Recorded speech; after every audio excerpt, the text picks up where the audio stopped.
Reforma energética. ¿Qué es lo que piensan los mexicanos acerca de la posible inversión de capital privado en la industria petrolera? Controversia que no se ha resuelto y donde las mediciones difieren. Nuestra discusión con Daniel Lund en nuestro dato de actualidad. ¿Con qué frecuencia tienen relaciones sexuales los mexicanos? Se lo vamos a decir aquí en un estudio especial de MER-GFK. La elección interna del PRD, segunda fuerza electoral en nuestro Congreso, tercera fuerza electoral hoy por hoy en las preferencias. ¿Qué es lo que puede pasar el día de hoy con esta elección? Un partido que ha tenido algunas dificultades en sus elecciones, esta, al parecer, puede ser una más en su historia.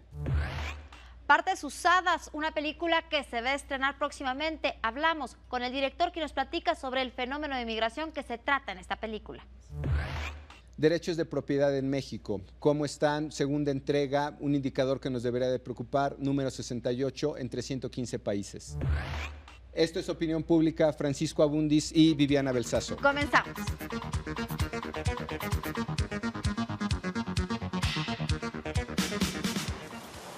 Nos quedan 9.6 años de reservas de petróleo crudo, de no hacerse nada al respecto.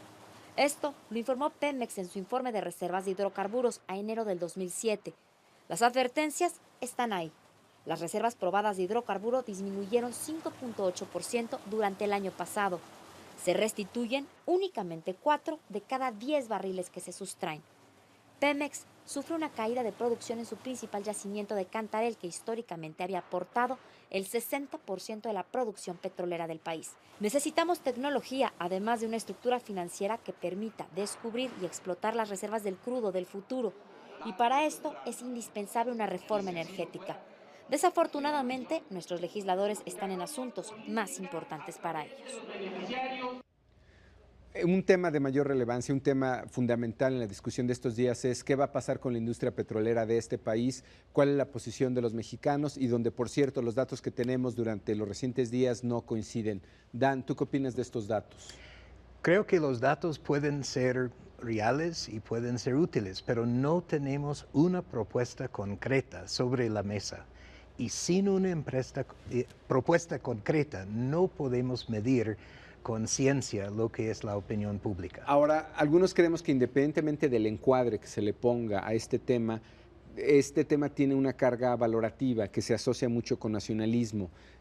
Frecuentemente nosotros desde nuestros textos de primaria, en cualquier discusión, industria petrolera se asocia con historia nacional, con un evento que pasó en 1938, con la nacionalización del petróleo, y da la impresión de que no hay argumento que hiciera cambiar de manera sustancial la posición de la opinión pública. ¿Tú qué dirías?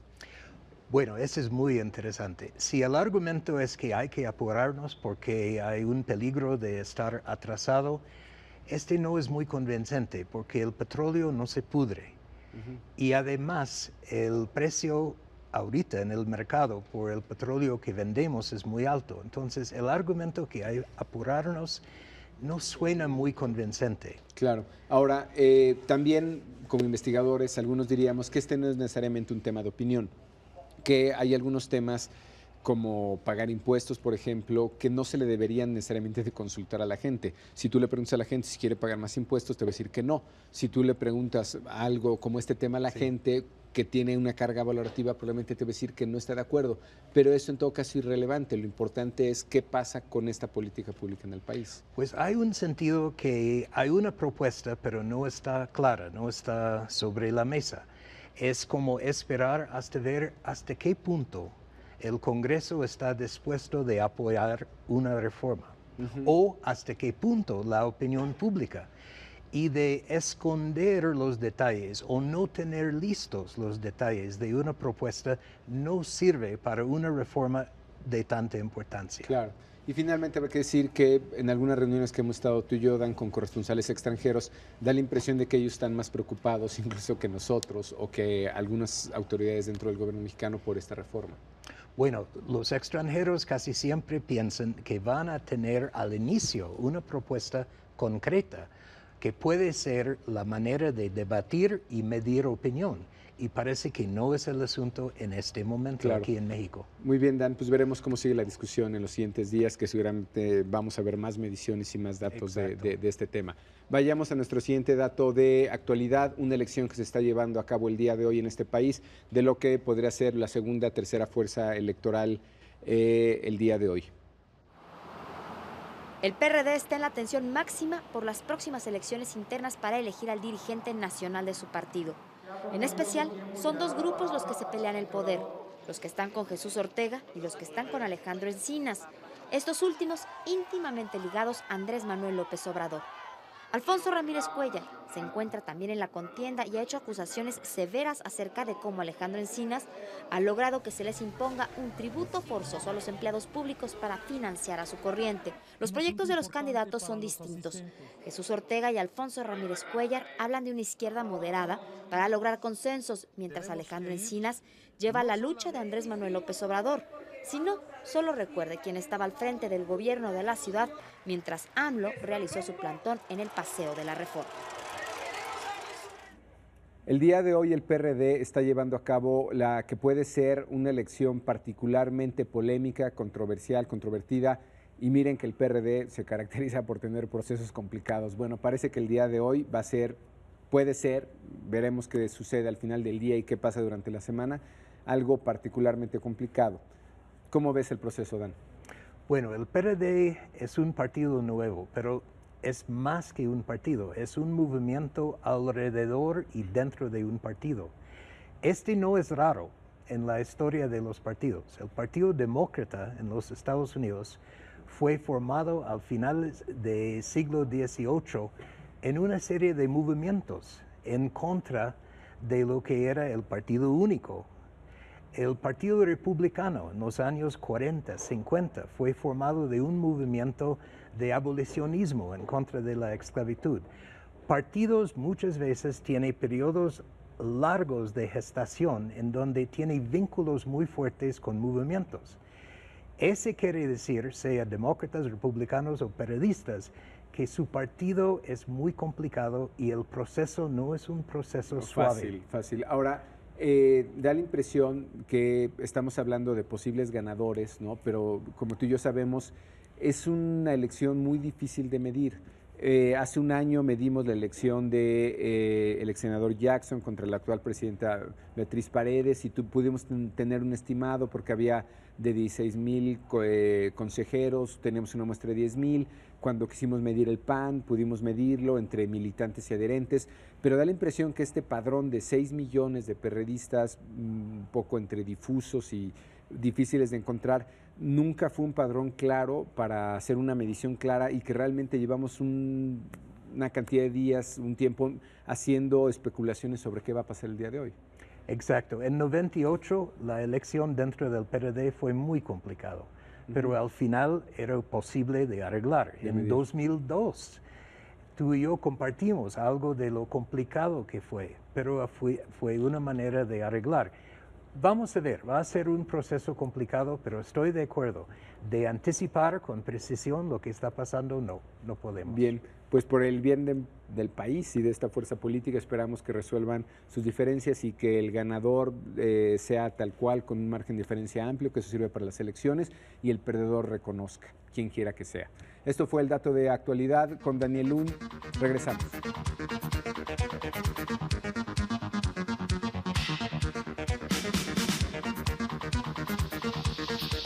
¿Cuál es la frecuencia de las relaciones sexuales de los mexicanos? ¿Cuántas mujeres aquí en México son anorgásmicas? Bueno, otro dato también importante que nos va a platicar Marcelo de Fuentes el día de hoy es cuántas mujeres han abortado aquí en nuestro país. Marcelo de Fuentes de Merck GFK ya está con nosotros con este estudio que acabas de hacer, Marcelo de Fuentes. Muchas gracias. Hola Viviana, ¿cómo están? ¿Cómo están todos? ¿Cuál es la frecuencia de las relaciones sexuales de los mexicanos? Bien, mira, yo creo que es una muy buena forma de empezar nuestro tema porque se habla mucho de qué tantas relaciones sexuales tiene un mexicano promedio en un mes. Y bueno, por supuesto especulamos, inclusive puede ser hasta una plática de café en una cena. Déjame darte algunos datos duros de un estudio que hicimos en México, Guadalajara, Monterrey, con gente mayor de 18 años. Antes que nada, nada más dame una breve explicación. ¿Cómo hiciste este estudio? Porque obviamente estas preguntas son difíciles de obtener respuesta. Sin duda, cuando tú haces este tipo de temas, lo primero que tienes que asegurarle al entrevistado es absoluta confidencialidad. Nadie va a saber quién es, nadie va a pedirle su nombre, su teléfono, nada de esto. Entonces lo hacemos de forma personal, lo hacemos en lo que nosotros conocemos como puntos de afluencia y son cuestionarios autoaplicados, en donde no le pedimos a nadie de los participantes ni su nombre, únicamente le pedimos edad y algunos datos generales para poder clasificar. Ahora sí, los porcentajes que traes. Bien, vamos a ver. Mira, el primer porcentaje, lo primero que yo te diría es que aproximadamente la mitad de la población mexicana sexualmente activa tiene en promedio relaciones una vez a la semana. O sea, estamos hablando de 4 veces al mes. Esto es la mayoría, esto es lo que el común denominador del mexicano hace. ¿La mayoría es qué porcentaje, me decías? Más o menos la mitad. La mitad del 50%. Alrededor, el 50%. Tenemos otro 30% que promedia un poco más frecuencia, promedia 2 veces a la semana, es decir, 8 veces al mes. Y entonces aquí ya estamos hablando que hemos abarcado al 80% de la población. Por lo tanto, el 20% restante, pues entonces estamos hablando de los que verdaderamente son activos. Que son 15 veces o más al mes, según Que, tus datos. que pueden ser 10 veces, 15 o más veces al mes. Es decir, estarían promediando prácticamente un día sí, un día no. Sin embargo, fíjate que algo muy interesante de este dato es que no es constante a lo largo de la vida y a la edad. Y por supuesto no los podemos imaginar. Me decías que a la edad que más relaciones sexuales se tienen con más frecuencia, precisamente es entre los 35 y los 40. ¿Y qué me dijiste? Y los 45 años. 35 Fíjate, y 45 años, ¿cuántas veces a la semana? ahí, en este caso, se promedia prácticamente 9 veces al mes. La curva es muy interesante porque, aunque estamos hablando de únicamente gente sexualmente activa, los más jóvenes tienen menor frecuencia de relaciones. Y no quiero asumir que no es por falta de ganas. Yo creo que es por falta de oportunidad. Prácticamente este grupo, el grupo de los 15 a los 25 años, en su mayoría son gente soltera, en su mayoría tienen que buscar alternativas para llegar a esta relación. Conforme va subiendo la edad, aumenta el porcentaje de parejas casadas y entonces aumenta también la frecuencia. Pero también un poco, a lo mejor un tanto obvio, pero cuando menos ya tenemos el dato, conforme también va aumentando la edad, llega un momento en donde las relaciones sexuales comienzan A ver, después a de los bajar. 45. Después de los 45 hay una disminución. Acuérdate que yo te había dicho que llegaba hasta 9 veces al mes, en promedio, más o menos un par de veces a la semana. Baja de forma muy importante a 6 veces al mes, para hasta los 55 años llegar a un promedio de 1 vez a la semana en el mejor de los casos. Y bueno, obviamente ya esto empieza a disminuir. Después, a los 60, ¿tienes el dato? Sí, a los 60 ya baja más o menos a 2 veces al mes. Empieza a ser más o menos. Insisto, estoy hablando en este momento de promedios. Por supuesto que siempre podrá haber desviaciones en estos datos que yo te estoy dando. A ver, los datos de las mujeres que no sienten un orgasmo al tener una relación sexual. Oye, yo creo que aquí tenemos que hablar de que por supuesto la frecuencia es importante, pero también tenemos que hablar de que la calidad tiene que existir. Y también se ha hablado mucho acerca del tema de la anorgasmia. Y por supuesto no es mi intención tocarlo desde un punto de vista médico. Simplemente es darte datos puntuales de qué porcentaje de las mujeres nunca han sentido un orgasmo, cuando menos se lo manifiestan. Usted los datos que trae Marcelo de Fuentes, porque varía mucho según dónde se viva. Esto es un dato muy interesante. Mira, a nivel total, estas 3 ciudades, el promedio de las 3 ciudades es que 2 de cada 10 3 mujeres. ciudades, estamos hablando Distrito Federal, Guadalajara y Monterrey. Entonces, en promedio, 2 de cada 10 mujeres nunca en su vida han sentido un orgasmo, cuando menos así lo manifiestan, nunca han sentido un orgasmo. Pero bien lo decías, hay diferencias muy importantes por ciudad. En el caso de México, el porcentaje es de 15, es decir, es en donde más mujeres manifiestan haber tenido un orgasmo. En el caso de Guadalajara, aquellas que no han tenido un orgasmo sube a 25%. Y en Monterrey aún sube más. Sube hasta un 31%. Y entonces vendrían hipótesis. En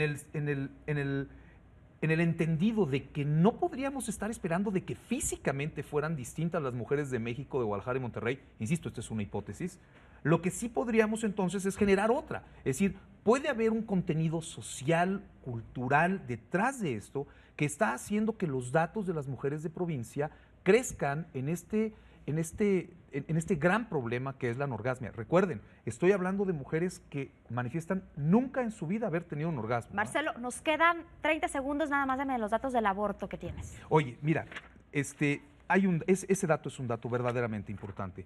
Nosotros medimos qué porcentaje de las mujeres se ha practicado un aborto por voluntad propia, es decir, no es un aborto espontáneo, es un aborto por voluntad. En términos generales estamos hablando de un 13%. Sin embargo, en el grupo más...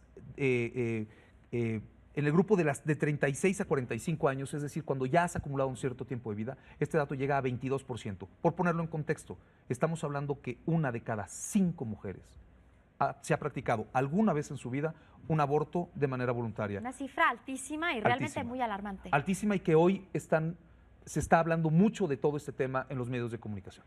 Marcelo de Fuentes de Merck GFK, muchísimas gracias por haber estado con nosotros. En la segunda entrega de El Ciudadano hablaremos nuevamente, como la semana pasada, del Índice Internacional de Derechos de Propiedad, en esta ocasión en la medición que se realizó el año pasado. En esta ocasión estamos con Thomas Cieslik, coordinador del proyecto en México, Fundación Naumann. Thomas, muchas gracias por estar con nosotros. Muchas gracias por estar aquí. ¿Qué tan graves podrías decir tú que son los datos para México? Que de 115 países estemos en el lugar número 68 en términos de derechos de propiedad.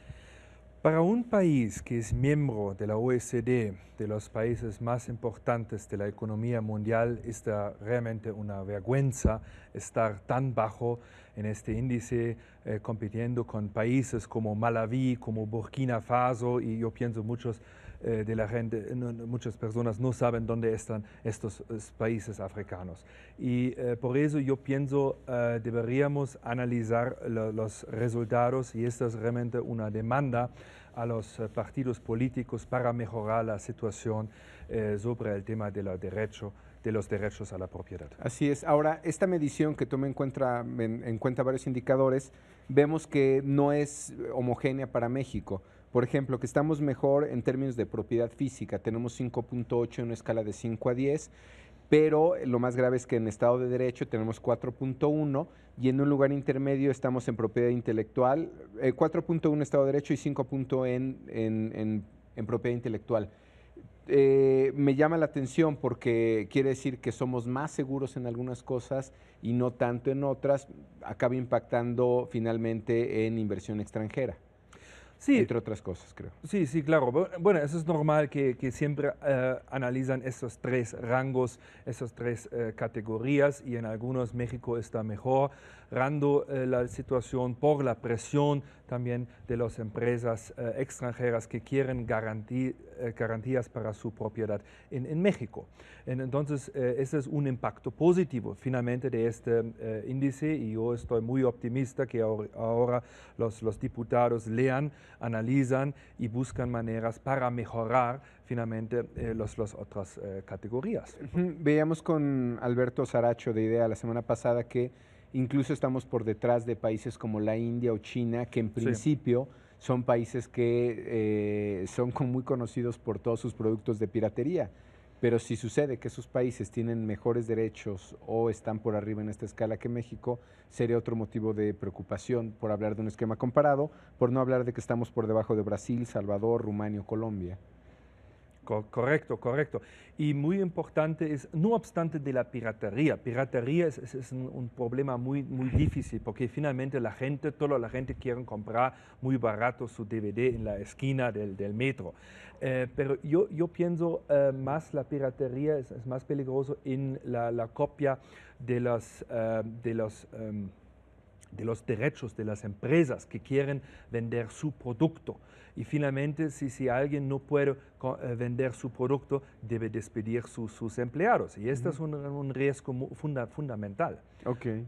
Por eso yo pienso la protección también sirve para la economía en general y para todos los ciudadanos o empleados que trabajan para una empresa. Claro. Me decías que en abril podría estarnos visitando la coordinadora general de este estudio que se hizo en 15 países. Sí, correcto. Tal vez podría ser interesante tenerla en el programa y que nos explicara un poco más de el origen de esta medición, su relevancia. Por supuesto. Tomás, muchísimas gracias. Yo creo que es una historia de gran relevancia y yo creo que dimensionarlo, apenas estamos viendo, digamos, la importancia de lo que son derechos de propiedad, ¿no? Muchas gracias. Muchas gracias, Tomás. Esto fue El Ciudadano en Opinión Pública. Regresamos.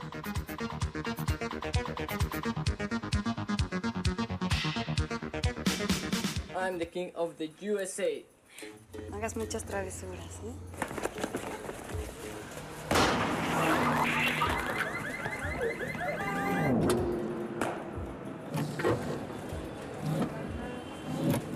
Tienes que conseguirte otra chamba, Efraín.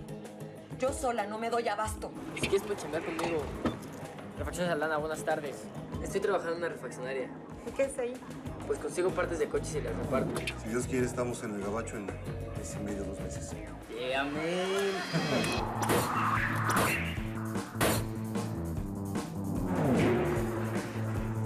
¿Quieren jugar con nosotros? Si seguimos así gastando 2,000 varos diarios, vamos a pagar a polleros y vamos.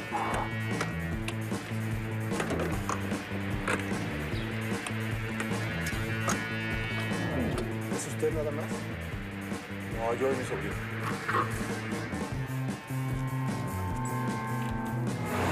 Ahora vamos a hacer las cosas en grande, como verdaderos chacales.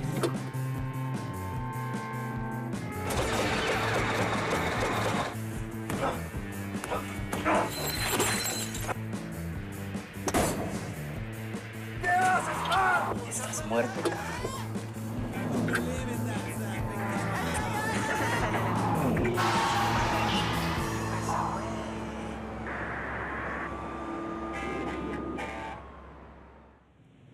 Las relaciones entre México y Estados Unidos va a ser un tema recurrente en este programa.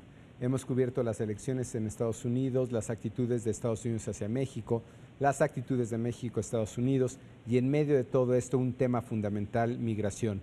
Migración representado en números, migración representado en arte. En El Ciudadano esta tarde tenemos con nosotros al director de cine, Aarón Fernández. Aarón, muchas gracias por estar con nosotros, para hablar de una forma distinta de ver esto más allá de los números. Pregúntese usted si tiene un familiar en Estados Unidos, qué tan cercano es ese familiar. Se lo podemos decir en números, pero más allá de eso, Aarón, ¿cuáles son las implicaciones de migrar? ¿Cuánta gente y, digamos, eso es la parte que nos toca a nosotros, pero de tu lado, cuántas historias hay atrás de la migración? ¿Cómo es tu historia? ¿En qué consiste tu historia?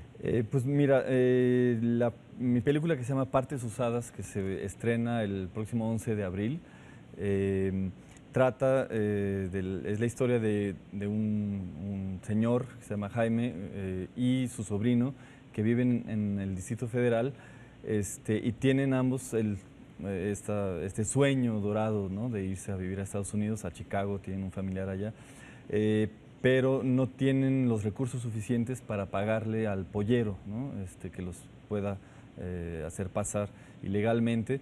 Entonces, pues se ven en la necesidad de recurrir a la ilegalidad. Entonces el tío introduce a su sobrino en el robo de autopartes en la Ciudad de México. Entonces el sobrino, que tiene 14 años, pues acepta de una manera, lo toma como un juego y empieza poco a poco a escalar en el negocio. En el negocio. Y pues bueno, al final sucede un drama y no les voy a contar el final, pero es una situación muy particular, claro, que muchas familias, muchos mexicanos tienen que pues vivir, ¿no?, para poder pagar su sueño, ¿no?, claro, de irse. En este espacio, Aarón, lo ponemos en una historia de lo que es política migratoria, que tiene que ver con muchos otros temas, como estás narrando. Para mí es importante dar al público un solo dato. En los 80, en esa década, había menos de 1 millón de mexicanos en Estados Unidos. En 2008 hay cerca de 12 millones, no de mexicoamericanos, no de hispanos de origen mexicano o de origen latinoamericano. Hay 12 millones de mexicanos.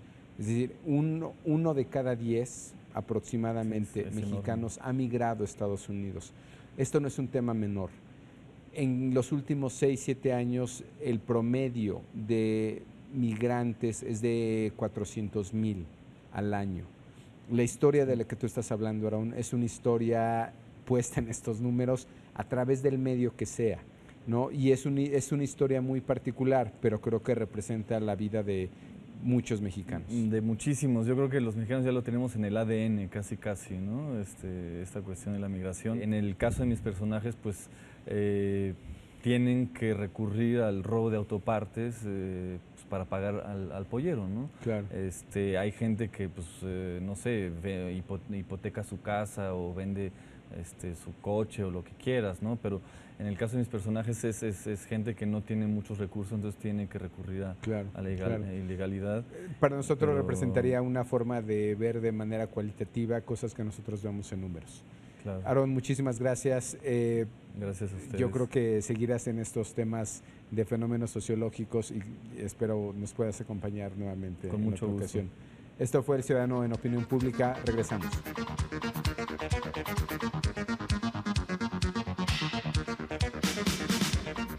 La reforma energética será un tema del cual seguiremos debatiendo. Algunos creemos que en realidad esto no es necesariamente un tema de opinión pública, pero sin duda saber qué piensan los mexicanos sobre el tema, medirlo por lo menos de manera exacta sería importante, Viviana. Así es, Paco, y en la elección del PRD, sin lugar a dudas, va a haber conflictos dentro del partido y podríamos incluso ver un rompimiento entre los distintos miembros del PRD, ¿no es así, Paco?